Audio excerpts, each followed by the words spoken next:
Hello, book lovers, and welcome to Authors Love Bookstores, presented by A Mighty Blaze. I'm Joe Moldover, author of the novel Every Moment After, and I'm your host for today. A Mighty Blaze is a volunteer effort of writers and creatives who love books and storytelling and authors and bookstores. We work to bring attention to these essential parts of our culture during COVID-19 and beyond. Authors Love Bookstores is a weekly online program held on Wednesdays. I host and produce the program in conjunction with fellow writer Kimberly Hensel Lawrence. Our goal is to highlight indie bookstores across the US and Canada, to tell you what makes them so special and what you can do to support their continued survival. We do this by speaking with booksellers and with the authors who love and appreciate their stores. If you're watching live with us on Facebook, feel free to post a question via comment below the broadcast, and we'll get to as many as we can. Today is a special broadcast for me. I am thrilled to welcome Dr. Mark Epstein to the program. In my day job, when I'm not doing this, I work as a clinical psychologist, and Dr. Epstein has been a very influential feature in that role. Mark is a psychiatrist in private practice in New York City, and is the author of many books about the interface of Buddhism and psychotherapy, including Thoughts Without a Thinker. This is my graduate school copy. Going to Pieces Without Falling Apart, which is currently at my office. The Trauma of Everyday Life, which is about as timely a title as you're going to find right now. And many others, most recently Advice Not Given. And he is currently at work on a new book coming in 2022. He received his undergraduate and medical degrees from Harvard University. Mark, welcome to the program, and thank you so much for being with us. It's a great pleasure to be with you. Thank you for inviting me. Mark is joining us to talk about one of his favorite independent bookstores, the Golden Notebook, located in Woodstock, New York. And also with us is Jackie Callahan, co-owner of the Golden Notebook. Welcome, Jackie. Thank you for being here. Yeah, thanks. It's an honor to be here. Well, as I mentioned before the program, this is sort of a doubly special event for me because the Golden Notebook has a special place in my heart because it was my grandparents' indie bookstore for many, many years. And I said ahead of time that I think probably almost every birthday present I received until I was 20 or maybe 25 years old was purchased for me at that store. So it's a special place for me and my family. So Jackie, I want viewers just to learn a little bit more about your store for people who haven't had the pleasure. So I'm just going to begin by asking you some questions about it. And the first is just tell us a little bit about Woodstock. Everybody knows the name Woodstock, but tell us what it's like in Woodstock, New York, and tell us about your reading community. Sure. I feel like Woodstock is an amazing place. It is a small American town in the Catskills. We're 100 miles from New York City. We have a close relationship with the city in so many different ways, from the people who live here to reading tastes to what's popular in the city. We sell up here. It's a community of artists. It's a community where people for a while have come to find their utopias, I think. And that plays out in a lot of different ways, artistically, in sort of the body, mind, spirit community, in terms of connection with nature. So that's one of the first things I always say about Woodstock. It's a place where folks find their utopia. And our town, our bookstore is right in the middle of town. So we're in the heart of everything. That's a great description of the town. I love that. The Golden Notebook was originally founded in 1978, but it changed ownership in 2010. I'd love to hear a little bit about how you came to be a bookseller in the background of the store. And I know that you have a very interesting and sort of timely backstory yourself professionally. So maybe you could just tell us a little bit about that. Sure, yeah. So I moved to Woodstock full time in 2005. Before that, like many people here, I was a weekender and I worked in the city. And my previous professional life was in outbreak investigation and control at the New York City Department of Health and the New York State Department of Health. And so in 2010 or 2009, the bookstore was going to close. The original owners, Barry and Ellen, had done an amazing job, but the store was facing a lot of the challenges of the time. Amazon and big box were sort of at their, an apex, let's just say, not the apex, because that certainly is still coming, but at an apex. And the store was struggling, and they were kind of they were tired. And so, living in a small town, I feel like you're close, it just, if you don't do it, who will? And so I think a lot of people express love and desire for the store to continue, but no one was buying it. And so I did, and I became an owner in 2010. And then James Conrad, kind of in another moment, I would say, of somewhat of crisis of the store, came on as co-owner in 2015. And I did leave a job working in public health, in outbreak investigation, kind of on the ground, work. So, and I certainly did love that career very much. So, but also, weirdly, book selling has a similarity. You're close to the ground, but you're kind of in touch with sort of the big concepts in the sky, and you kind of do everything in between. And so to me, that's the sort of common thread between my old professional life and this one. Oh, that's wonderful. I never would have thought we'd be able to draw a line between those two careers, but you did it. But you did it.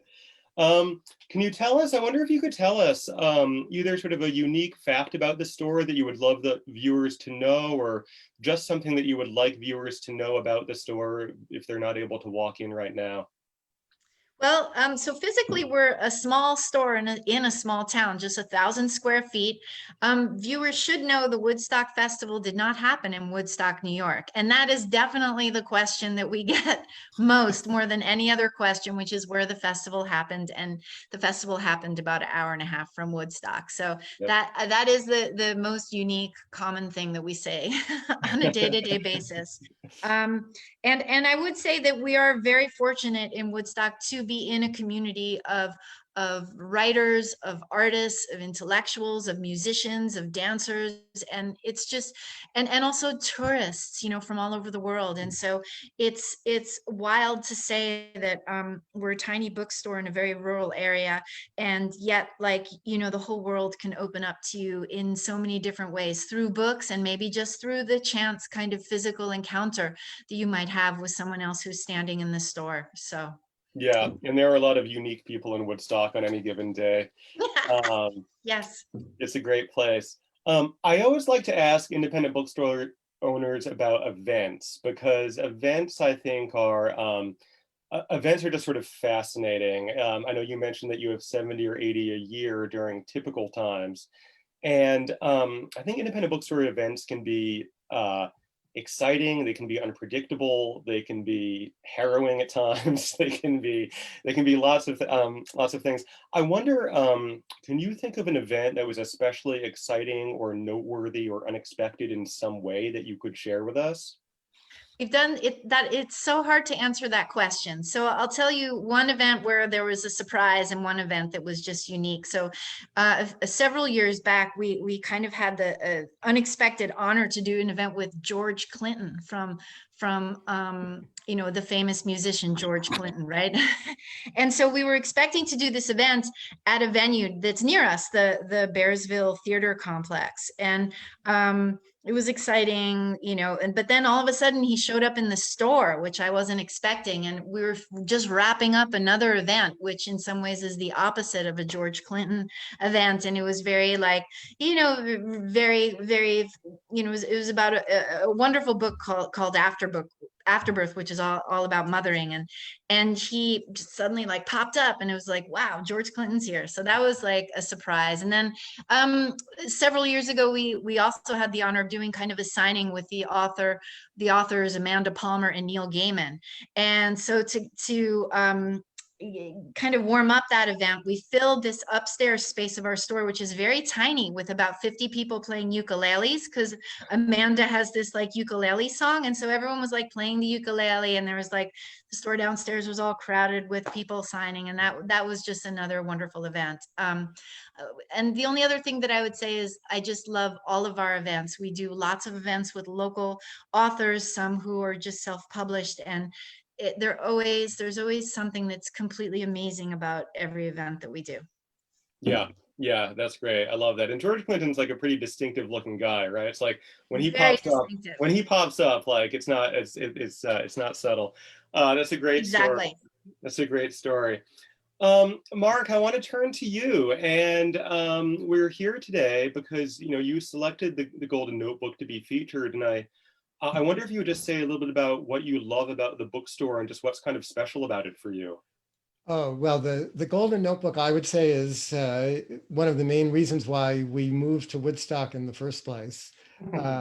Because we were, coming from the city also and still maintaining a residence in the city, but 20 years ago, looking for a place outside of the city.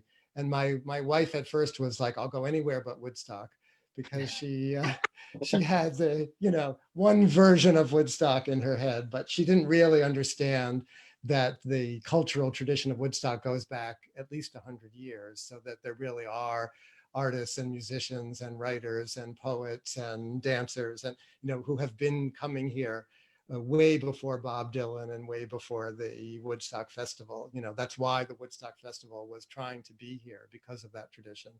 But what we rented a house one summer that happened to be in Woodstock. That was a house that Isadora Duncan apparently had once lived in.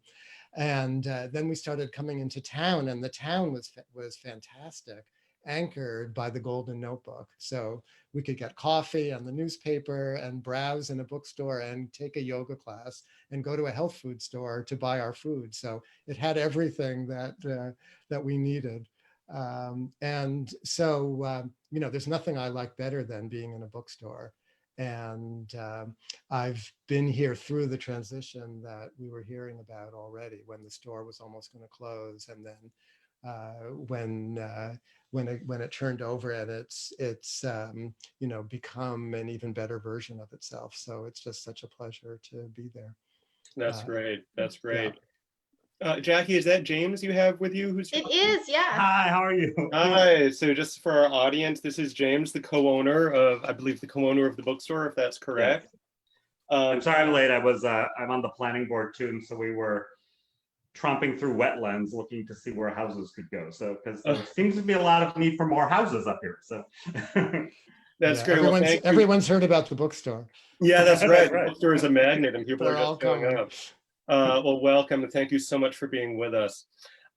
Mark, I wonder if you can think about, just with regard to the store, of a particularly memorable trip to the store, an event Yeah. you attended, or just Yeah, something else going sure. on. I'll Yeah. tell you two things. Um, an event that I went to maybe just a couple of years ago was a book event for a book called Walking Each Other Home by Mirabai Bush and Ram Dass. And I had just been, I knew Ram Dass from when I was 20 years old. So he's been an important mentor figure for me. But I went for about 20 years without seeing him. He moved to Hawaii. I was in New York. He had a stroke, and I thought I would never see him again. But a friend of mine, Jack Cornfield, urged me to go to Hawaii to see him before he died, which I did do. And I went for 3 days and stayed with Ram Dass and had reconnected, and very, very moving. And I've written a little bit about that in this book that I'm working on. But Mirabai Bush is an old friend of mine and an old friend of Ram Dass's, and she did this book together with him before he died, about the last conversations with him about loving and dying, I think is the subtitle. And she did a reading in Woodstock from the book. And the upstairs space that we were hearing about before was filled with, it was like people from the Owsley LSD days, through the Swami Muktananda and Neem Karoli Baba, and all the way up to the present, all generations, old people, who used to be young, and young people who will someday be old, and all crowded into this space. And it had the flavor of being with Ram Dass. I had just come back, I think, when this event happened. So it was just like one of those things that could, like down the street from my house in this bookstore, my whole life was unfolding in front of me. So that was fantastic. I And love then that. a smaller event. Right? My wife and I were, went into the bookstore. I forgot, I had a book in mind that I was wanting to buy, and I forgot what it was now, but Esther Perel, who you would know as a famous couples therapist, Right. was who we had been circling each other, but we had never met. And she was in the store at the same time buying the same book, it was a novel, that we both were, and she recognized me and I recognized her, and we, met for the first time in the Golden Notebook. And since then we've done work together, and, I've appeared on her, one of her many media outlets, and we've struck up a nice friendship, but that's all due to the Golden Notebook also. Oh, she's wonderful. I love her She's podcast. wonderful. Yeah, Yeah. I love her podcast. And Yeah, me too.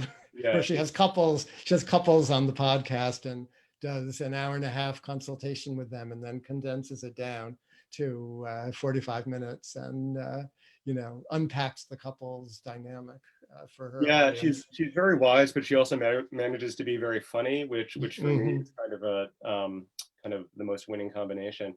Yeah. Um, so that's wonderful. I love that. We're not usually so topical on this program, but I'm sitting here with a psychiatrist and epidemiologist, James, I don't know if you're like an election attorney or something like that, just to kind of like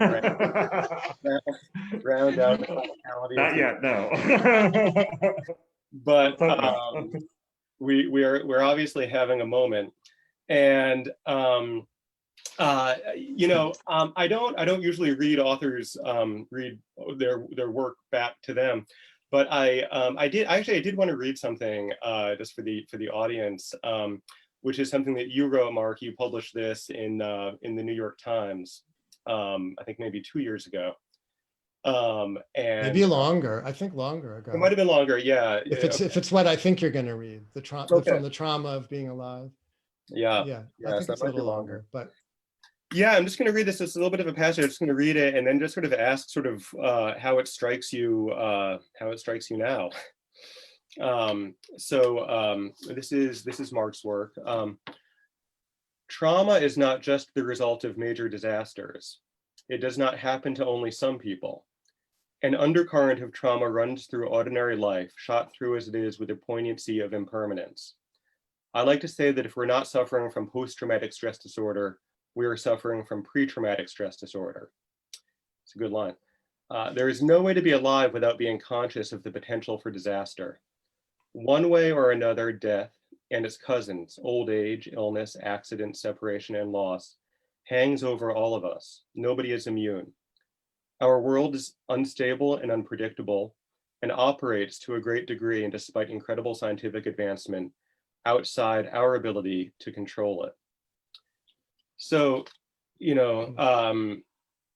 I've read a lot of your stuff. I've been reading The Trauma of Everyday Life sort of recently.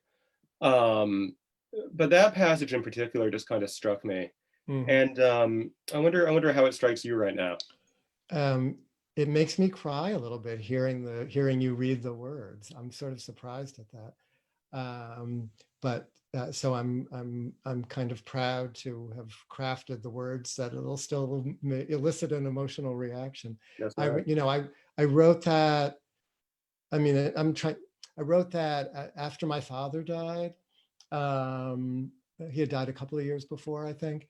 And in the aftermath of a long treatment with a patient who had been in the tsunami of 2004 in Sri Lanka, and she had lost her entire family, her children, her husband, and her parents. They all got swept up in the wave, and she survived by hanging onto a tree branch. They all died.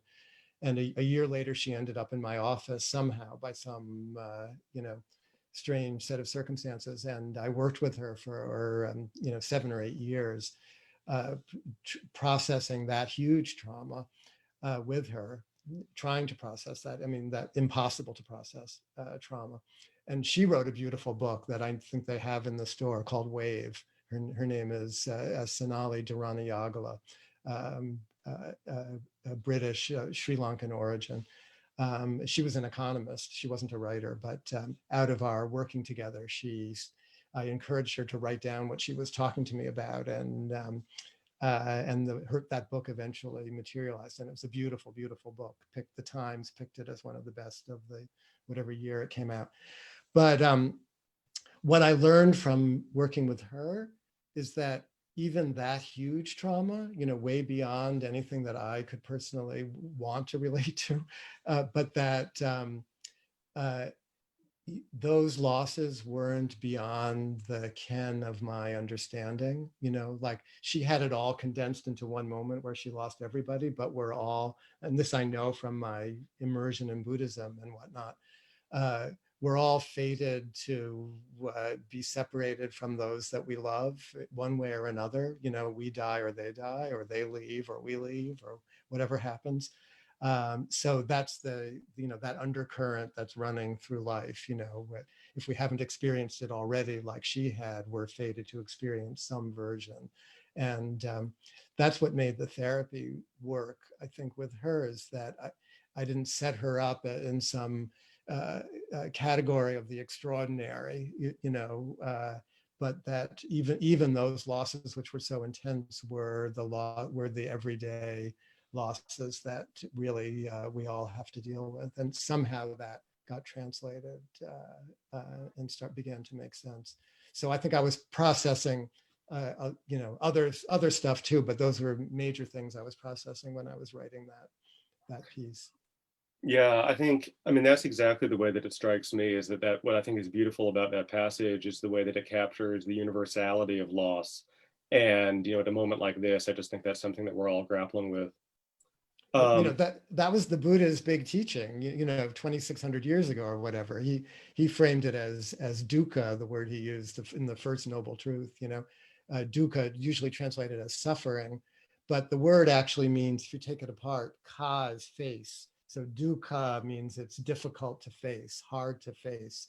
There's something in life that's hard to face, which he then itemized in the same way I did in that piece: old age, illness, death, loss, separation, unhappiness, etc. So it doesn't mean that that's the whole world, but that there's that aspect to our world, which if you believe the Buddha, it's there to help us grow, actually, because we have to learn how to face those kinds of things. Yeah, I've heard you say that in lectures of yours that I've heard. I've heard you sort of talk about that concept of sort of dukkha as essentially meaning difficult to face or hard to face. And I guess the thing, they didn't have a word for trauma in those days. Right. It was before PTSD. Right.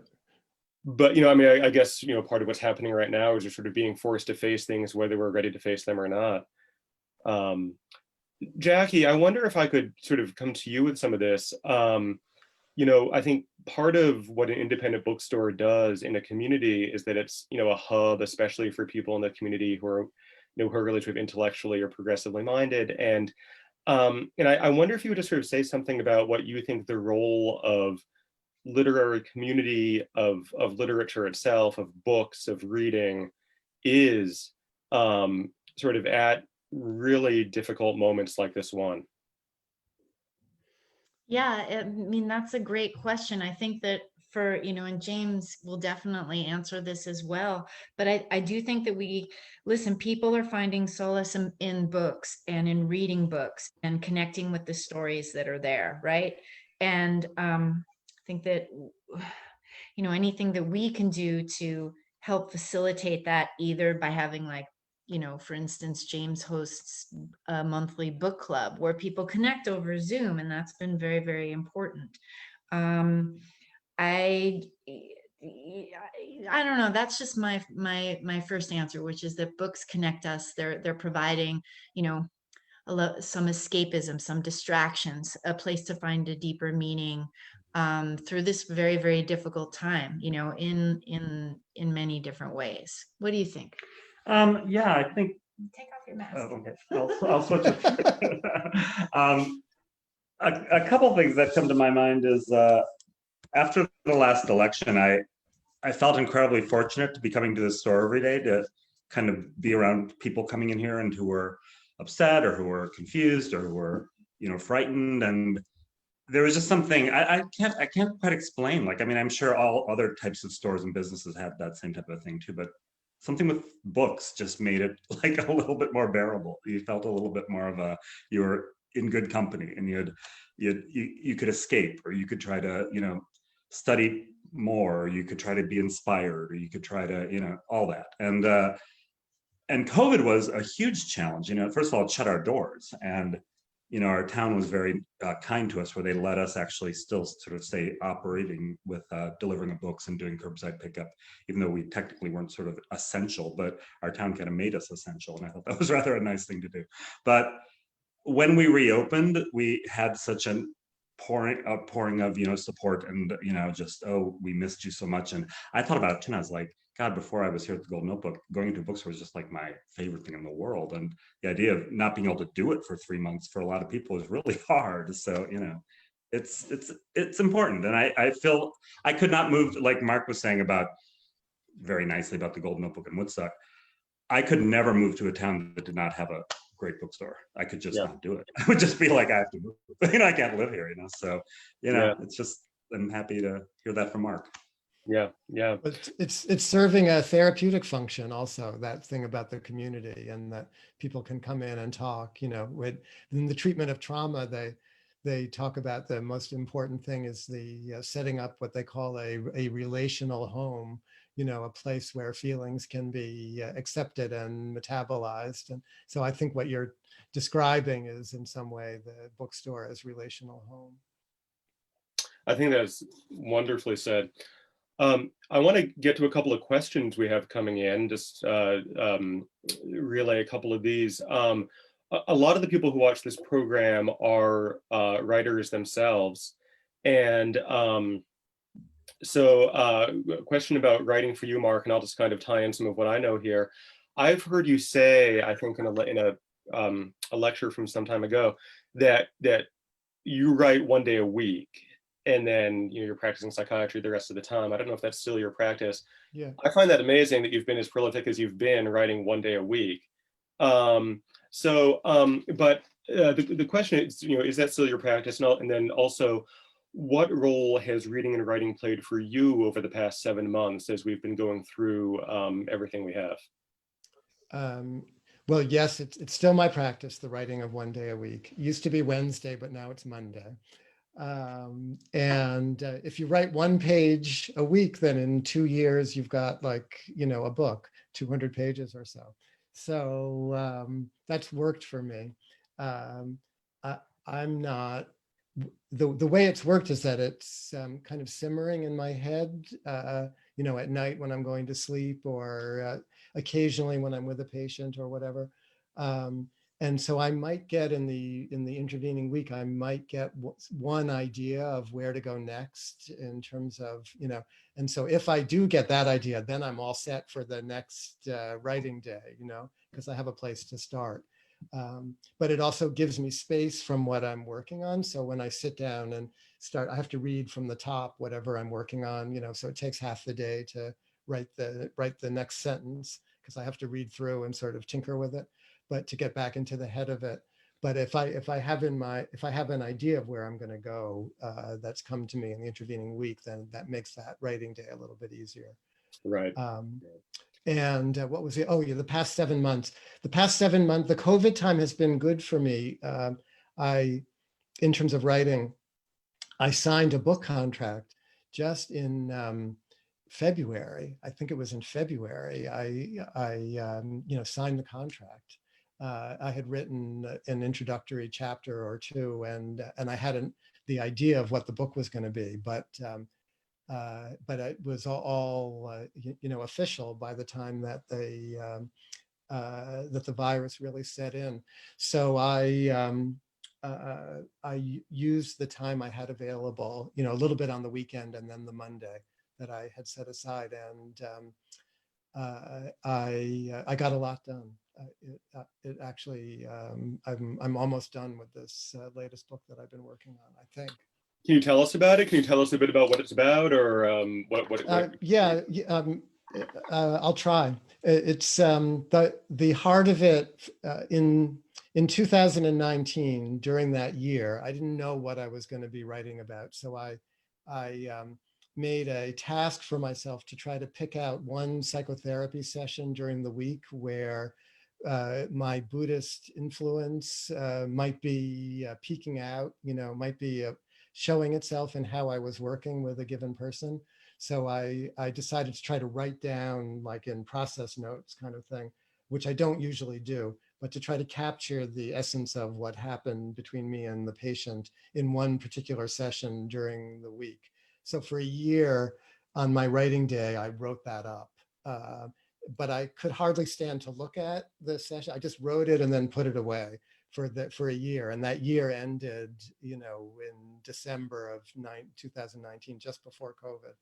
And then then I read it through. So I had a year's worth, I had about 50 sessions, different patients. A few of them recurred, but it was the only through line was really my own conversation. I was the one that ran through it. And it was pretty interesting, more interesting than I thought it was going to be. So that's the heart of the new book.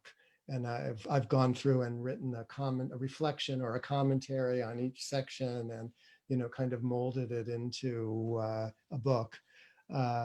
So each session is sort of like a haiku or a Zen poem, because it's just like in the moment of whatever was happening for that person.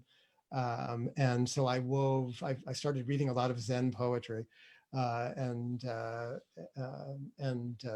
John Cage, who's been a big influence on me. So there's a lot of my influences are woven through my own commentaries on the session. So it's a kind of pulling back the curtain on what it is to be a shrink, and trying to talk about what's healing in a therapy relationship.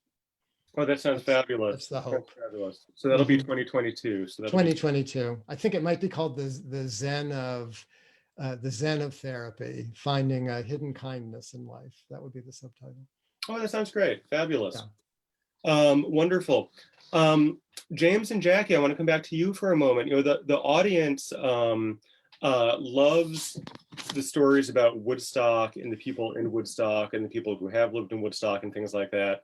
Are there local authors other than Mark who I'm the only one.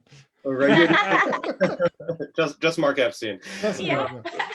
But other local authors and writers who you sell, who you might want to share with the audience? Oh yeah, quite a few. Holly George Warren is a wonderful music writer who Yeah. lives technically in Phoenicia, but we accept the Phoenicians in Woodstock. And she's a great writer. She most recently have a wonderful biography of Janis Joplin. So she's one. Abigail Thomas is a major memoirist, and she has also done writing classes in town. She's literally just 5 minutes away from our store. And anytime we have her join a reading or be a introducer of somebody, she'll pack the house. So she's a huge supporter of our store. Yeah. Oh, Sarah Broom, actually, who wrote the wonderful Yellow House from last year, which won the National Book Award. She is a local author, and we had a wonderful event with her, actually, with Abigail Thomas. Yes. Last fall. Yeah. So. Elizabeth Lesser is in the area. Not in Woodstock technically. A lot of great mystery writers. Allison Galen, Leah Conan, who's this new mystery writer who we're doing an event with Zoom this weekend. A lot of writers who just come through. They're here for a year, or they're here for 6 months, or they have a friend here. They come and they all come in the store. They sign our books. It's really fun to work behind our counter because we get some really big people who come in and go, you have my friend's book, and I'm like, who's your friend? And it's like, oh my God, and I'm like, please sign it. So it's another author poet is Ed Sanders, who is just amazing. From the Fugs. From the Fugs. So a lot of good poets in Woodstock. Biography, a lot of really great poets in Woodstock. I'm trying to Robert Thurman in the Buddhist world. Thurman. A lot of good spiritual writers. Robert Thurman's there. Neil Gaiman, is in our and area. Oh, I You didn't know did. that. Okay, so we covered that. Yeah. And Amanda Palmer, of course. Yeah. And oh God, I'm gonna kill myself when I think of 50 people after this. That's all going to get back to. They'll be mad at you. I'll put in a plug for a friend of mine named Gail Albert, who's another psychologist writer. Oh, wonderful. Yeah, so Okay. Wonderful. plug for her. Some children's writers too, some children's illustrators, really good people. So it's Yeah, a very John creative Ron. community. And the Yeah. other thing we get a lot of here are, we have a lot of editors and publishers and people who work in publishing and who come through our store daily. And so it's very great to see that, because they're within the area and they're, we're in New York City. So they're very thrilled to see a bookstore and their authors and all that. And they just hand us a free book if we don't have that author in our store. And we're like, sure. So it's like, it's a good connection with that too. Yeah, that's great. Mark, a question for you from the audience. Let's see. Oh, there's a couple for you, and I know we're going to start to run low on time. So here, let me, this is a great one. I'd like to ask Mark about the intersection of creativity and mindfulness. Is the process of writing, in a way, a process similar to unveiling, such as these are contemplative practices? I think the process of writing can be analogous to the state of mind that mindfulness can occasionally bring you to, in that you really don't know what's going to come next, and to be okay with that. But open to what does come, interested, curious about what does come, rather than shutting down what there's a tendency in mindfulness and people who get interested in meditation to think that the point is not to think, that the point is to shut down what you're feeling, that emotions are somehow threatening. So that wouldn't work with writing, and I don't think it works with meditation either. I think that's a kind of misuse of meditation. The thinking mind is always operating, whether it's quiet or whether it's making noise. It's a dimension of our experience that's always going on. Yeah. So sometimes in writing there's a real intention, and I know what I'm doing, and the tinkering with it and fixing it and so on. I would say that's not so related to mindfulness, but sometimes in terms of going in an unexpected direction or being open to what might flesh out what I'm trying to get to, I think meditation has been helpful in the same way that it's been helpful in being a therapist, in being able to tolerate the uncertainty of a given moment or a given person's experience, or this COVID experience, or whatever. It's a helpful thing. Yeah, I think there's also a quality of sort of non-judgmentalness that's important. I mean, I think in writing fiction, which is what I do, sort of trying to reach a point where you're not being judgmental about the ideas that are coming into your mind, because they may seem kind of silly or weird, or although sometimes you have to be very judgmental about, well, in the editing your part, own work. the editing. So, in editing, you've got to flip on the judgmental switch, but in the initial creation, you've got to sort of try to keep it turned off in a way that kind of makes me think of, the contemplative practice. So, I'm interested in the relationship. Yeah. Time maybe just for one more question we can squeeze in here. And Mark, this is again for you. And in many ways, this is from all of us. I want to know how Mark is staying sane these days. Honestly, what suggestions does he have for those of us who are in a constant state of stress about the world? What can you say? I can fix that, no problem. I was supposed to go on a retreat, on a silent retreat in the month of March. And I've tried to go every year, for a week or two, to this place in Massachusetts that I do my Vipassana mindfulness retreats at. And I couldn't go because of the virus. So we came to Woodstock. I've just been in Woodstock. And then for me, this whole time has been like a retreat. So I've learned so much about how to stay sane in a time of restriction and uncertainty from doing these retreats, because when I go on those silent retreats, I have to structure everything for myself. It's completely unstructured, and I have to make the routine. And I think there's something in terms of staying sane during this time about making a routine for yourself that works for you. So your routine can't be the same as my routine, uh, but there will be one that works. To enough structure that allows you to be unstructured, for part of the time, but where you don't completely fall apart, Right. going to pieces without falling apart, which I used as a title, is kind of the important thing for now. Um, so not just ignoring, in terms of the political uncertainty and everyone's anxiety and so on, not just ignoring, but being plugged in, trying to do something helpful, but also not getting lost in the catastrophizing that many people are prone to. Have some kind of faith, some kind of trust that some kind of wisdom will emerge from the global populace. And also being able to take care of yourself. So as I was talking about before, giving yourself. I'm lucky that I've been able to do my work. So the 4 days a week that I'm not writing, when I'm working with people all day long, and that keeps me. I don't have to think about anything but them, and that's a great luxury.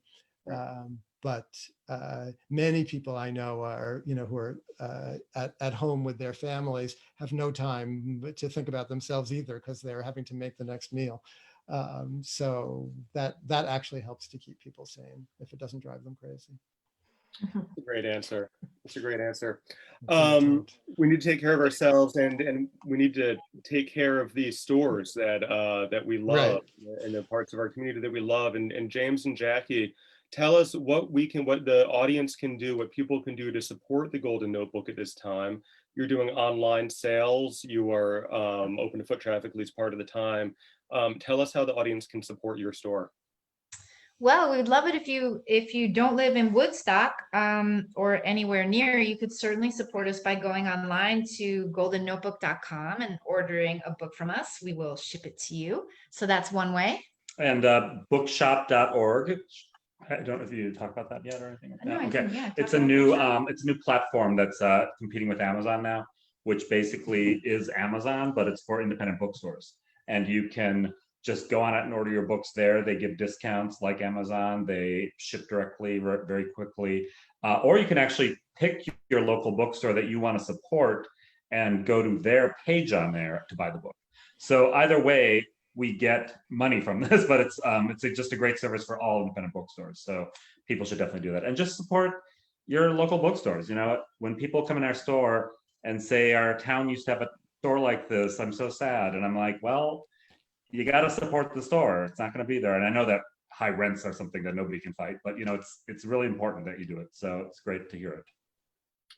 That's great. It has been such a complete pleasure to speak with all of you. Thank you all so much for spending time today. To our audience, go to the Golden Notebook at goldennotebook.com. Buy books early for the holidays. Don't wait until December. Good idea. Head over to markepsteinmd.com for more information about Mark, his work, his books, including his upcoming 2022 new release, as well as for links to media, including a number of outstanding lectures that are available through the site. We will be off next week, showing a rerun next week. In the midst of a fairly tumultuous week, we'll be back with you 2 weeks from now. To the audience, thank you for being with us once again. Please stay well. Please vote. And keep reading and patronizing your independent bookstore. Thank you, Mark. Thank you, James. Thank you, Jackie. Thank you to the audience.